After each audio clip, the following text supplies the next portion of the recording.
Olá, crianças, tudo bem? Espero que esteja todo mundo bem. Vamos fazer uma leiturazinha de história? Vamos? Então vamos lá. Olha só. Esse assunto tá lá na nossa apostila 18. O nosso livro de histórias é o Liga Mundo do 5º ano, de Alexandre Alves e Letícia Fagundes de Oliveira. Liga Mundo, ensino fundamental, tá o 5º ano. Certo? Então vamos lá. História. A sociedade colonial. Assunto está sendo tratado na apostila 18. Como vocês imaginam a divisão da sociedade no período do Brasil colonial? Quer dizer, Brasil colônia de Portugal, por isso colonial. Os direitos e deveres eram iguais para todos? Será que ainda hoje é igual? É igual para todos? Que funções as mulheres desempenhavam? Então vamos ler. Caçada aos negros da terra. A parceria entre indígenas e colonos não durou muito. Os colonos da capitania de São Vicente, que foi uma das capitanias que mais prosperaram, desde lá das capitanias hereditárias Pernambuco e São Vicente, necessitavam de mão de obra para os trabalhos de suas propriedades. Por isso, começaram a escravizar os indígenas, que eram chamados de negros da terra. Negros porque para eles os negros eram escravos. E não é assim, né, gente? Negros é a cor da pele, não tem nada a ver com isso. Negros da terra. Eles eram aprisionados pelos bandeirantes no sertão e depois vendidos como escravos para cumprir diversas funções. Vamos aqui a esse pedaço. Uma vez escravizado, o índio era submetido a todo tipo de trabalho. Nas lavouras, na derrubada das matas, no preparo das roças, nos engenhos. Engenhos é o que era? Onde era beneficiado as canas de açúcar. Nos moinhos, nas casas, no transporte de mercadorias, equipamentos e alimentos, na construção de casas e edifícios, na caça, na pesca, no combate a outros povos. Ferreira, olha aqui a fonte. Ferreira é o sobrenome do autor, né, que vem primeiro, em letra maiúscula, Ferreira, vírgula, Antônio Celso. Então, o nome dele é Antônio Celso Ferreira, Ivano, vírgula, Rogério Ivano, A Conquista do Sertão, São Paulo, que é a cidade, editora atual 2002. Vamos a essa gravura. Observe esta gravura aqui. Você vê aqui indígenas, inclusive com a família, pessoas armadas aqui, ó, na frente e atrás, tá vendo? E eles trabalhando como escravos para os colonos. Vamos aqui. Colonos eram aqueles que vinham de Portugal, que moravam na colônia. Soldados índios de Curitiba, olha, lá no sul, escoltando selvagens, de Thierry Freres, 1834, a partir do desenho de Jean-Baptiste Debré, litografia de 49, uma das atividades mais lucrativas dos bandeirantes, depois a gente vai entender o que são esses bandeirantes, era aprisionar indígenas. Olha, tá vendo aqui? Então, essa é a página 33. Tem aqui, assista, Gente Colonial, 500 anos, o Brasil Colônia na TV. Procura aí no YouTube. Posso deixar o link aqui embaixo. Continuando ainda, assunto da apostila 18. Vamos lá. Nesta mesma sociedade, o que? Colonial do Brasil, colônia de Portugal. Cana-de-açúcar, página 34. Cana-de-açúcar e escravidão dos africanos. Entre os séculos, olha aqui, 10, 5, 1, 16 e 17, nas capitanias de Pernambuco e Bahia, desenvolveu-se a cultura de cana-de-açúcar. Os donatários, que é aquele pessoal lá das capitanias hereditárias que recebiam de Portugal as terras, né? Os donatários as capitanias buscavam recursos para construir os engenhos para beneficiar açúcar, e produzir o açúcar, que depois seria exportado para onde? Para a Europa, lá onde ficava Portugal. As mudas de cana-de-açúcar, a maior parte dos equipamentos necessários à produção e muitos dos outros utilizados no cotidiano vinham do continente europeu, da Europa. No mesmo período, navios transportando escravizados, esse é o nome correto, tá? Chegavam da África. Os engenhos de açúcar dependiam do trabalho dos africanos escravizados, porque o nome correto é escravizados e não escravos. Por que era escravizados? Porque eles não nascem escravos. Alguém escravizou eles contra a vontade deles. Eles eram sequestrados da África e trazidos para trabalhar escravizados. Responsável por quase todas as fases do processo de produção de açúcar. Olha aqui essa figura aqui. Isso aqui é um engenho. Olha aqui os escravizados trabalhando. E você vê que não tem máquinas assim eletrônicas nem nada. Você que nasceu agora, que é criança pequenininho, olha aqui, isso aqui tudo é artesanal. Olha a força aqui que fazia o aparelho funcionar, era a força dos animais, ó, traçado por animais.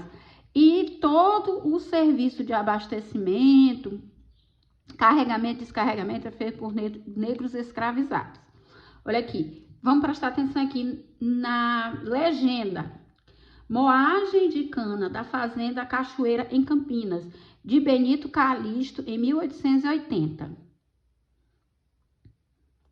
A tela representa um engenho movido a tração animal, tá aqui os animais são os bois. Para moer a cana, os bois giravam ao redor da roda do engenho, tá aqui ele girando, ó. Um engenho em pleno funcionamento precisava, em média, de 80 trabalhadores. Os maiores engenhos chegaram a ter 200 escravizados trabalhando. Tá vendo? Então, aí aqui você vai responder. Por que os indígenas eram chamados de negros da terra? 2. Observe a pintura desta página e responda as questões. A. Que produto está sendo processado na moenda? Moenda, não é moeda, tá, gente? Na moenda. Qual é o produto? Cana de blim-blim. Que tipo de mão de obra é utilizada neste trabalho? Os maiores engenhos chegaram a ter 200 escravizados no trabalho. Vamos ler a próxima parte.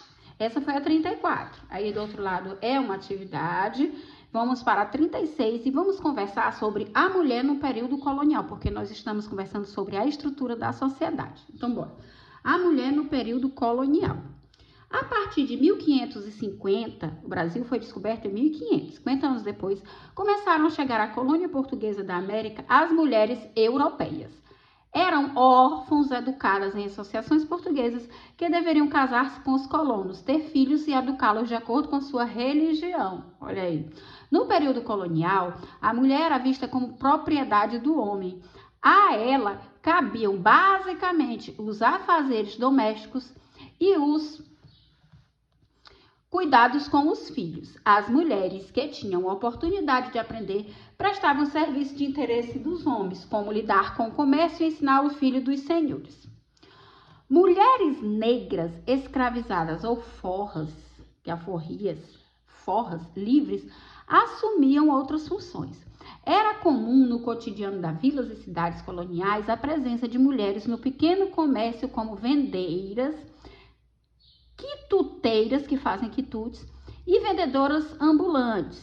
Aqui, ó. Olha as quituteiras vendendo quitutes. Quitutes é comida gostosa, tá, gente? E vendedoras ambulantes. A forte presença feminina no comércio de alimentos refletia a influência de duas tradições, a africana e a portuguesa. Lá, como aqui, cabia às acraseado, mulheres a tarefa de comercializar e distribuir produtos essenciais no cotidiano da população, como doces, frutas, hortaliças, queijos e outros. Olha aqui essa imagem, umas dentro de casa, outras vendendo os quitutes, né? Café torrado de Jean-Baptiste Debré, litografia colorida, o comércio de alimentos comandado pelas mulheres, conhecidas como negras dos tabuleiros, Era vital para abastecer as vilas e as cidades do período colonial. Vocês sabem, e os tabuleiros nos remetem a quê? Aos tabuleiros das baianas, que são essencialmente mulheres, né? Vamos lá. Primeira, no processo de colonização, o que pretendia com a vinda das mulheres europeias para a colônia portuguesa da América? 2.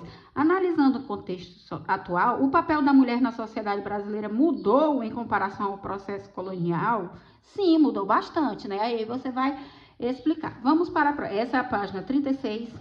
Vamos para a página 37. Vamos ajeitar aqui. Vamos ainda conversando sobre a sociedade colonial, o papel da mulher, o que mais que a gente leu? A escravidão dos africanos, os africanos compõem a sociedade, né? Então, vamos lá. Uma sociedade de escravizados, homens livres e senhores. Então, os escravizados, quem compõe a sociedade? Os escravizados, homens livres e senhores. O conflito entre os interesses dos indígenas e dos colonos europeus que passaram a ocupar o território foi uma das marcas da colonização do Brasil. No período colonial, a expansão das plantações levou à expulsão de indígenas das terras. Ora, o indígena estava aqui, o colono precisava plantar. E quem estava lá na terra? O indígena. Então, esse conflito agrário, essa briga por propriedade, por terra, já vem há muitos e muitos tempos, né? Então, conflito agrário. Expansão das plantações levou à expulsão, olha, expulsão dos indígenas de suas terras. Os indígenas, assim como os africanos trazidos para a América, passaram a ser utilizados como mão de obra escrava, quer dizer que eles escravizaram os indígenas e os africanos. A sociedade brasileira estava dividida entre escravizados, homens livres e senhores de terra. Os escravizados indígenas ou africanos eram considerados instrumentos de trabalho e podiam ser vendidos ou trocados como mercadorias. É como se você tivesse um carro de mão, um trator, um objeto de trabalho, um objeto mesmo, você pudesse vender para outra pessoa. Então, assim era tratado os indígenas, tá? Podiam ser vendidos ou trocados como mercadoria. Já os homens livres, que eram os roceiros, artesãos, pequenos comerciantes, eram, em sua maioria, mestiços e de baixa renda. Mestiços são que eram misturados, mestiços, para você aprender, tá? Do homem branco com o índio, do índio com os africanos, entendeu? Apenas brancos e donos de terra, olha isso aqui, brancos e donos de terra ou grandes comerciantes podiam ser eleitos por câmaras municipais e ter cargos ou títulos de administração colonial. Quer dizer, não bastava você ser nascido aqui, não bastava você gerar renda aqui, você podia até ter um pequeno comércio como mestiço, trabalhar, mas você não poderia ser eleito para câmaras municipais ou ter cargos ou título de administração colonial, ter cargos públicos. Eles eram chamados homens bons e formavam a elite da sociedade colonial. Enfim, era uma sociedade dividida de modo muito diferente do que estamos acostumados no dia de hoje. A maior parte da população colonial, composta de escravizados, indígenas ou africanos e mestiços, era marginalizada, quer dizer, ficavam à margem, ficavam separados, ficaram fora do que é bom. E não podiam participar das instituições administrativas ou religiosas da colônia, ok? Vamos agora para entender esta figura. Sociedade colonial brasileira. O que é isso aqui? Como eram as pessoas que formavam a sociedade colonial portuguesa? Nós tínhamos 3 camadas, olha aqui, ó. 1, 2, 3. Qual a maior parte da pirâmide? Essa aqui, ó. Isso aqui era a maior parte da pirâmide. Vamos lá. Quem é a maior parte da sociedade colonial brasileira? escravizados, os escravos que foram escravizados, indígenas e africanos, tá aqui ele. A segunda metade, que era aquele pessoal que trabalhava, pequenos comerciantes, olha aqui, essa aqui é a segunda metade, já é uma parte menor que a parte daqui de baixo. Eram homens livres, eram homens que tinham uma função, uma profissão. Ferreiros, carpinteiros, autônomos, capatazes, mestres do açúcar, roceiros, lavradores, artesãos, pequenos comerciantes, né? E a parte daqui de cima, que é bem pequena, bem selecionada, né? E quem é o topo, quem manda, senhores de terra, que foi aquele pessoal, os donatários que receberam terras dos portugueses lá nas capitanias hereditárias ou, por algum motivo, receberam seis-marias, receberam dos donatários uns pedaços de terra. Então, são senhores de terra, aristocratas e senhores de engenho, tá bom? Essa é a página 37 e a gente vai ficar com essa leitura por aqui. Temos aqui na 38 e na 39 uma atividade para fazer. Então, até a próxima!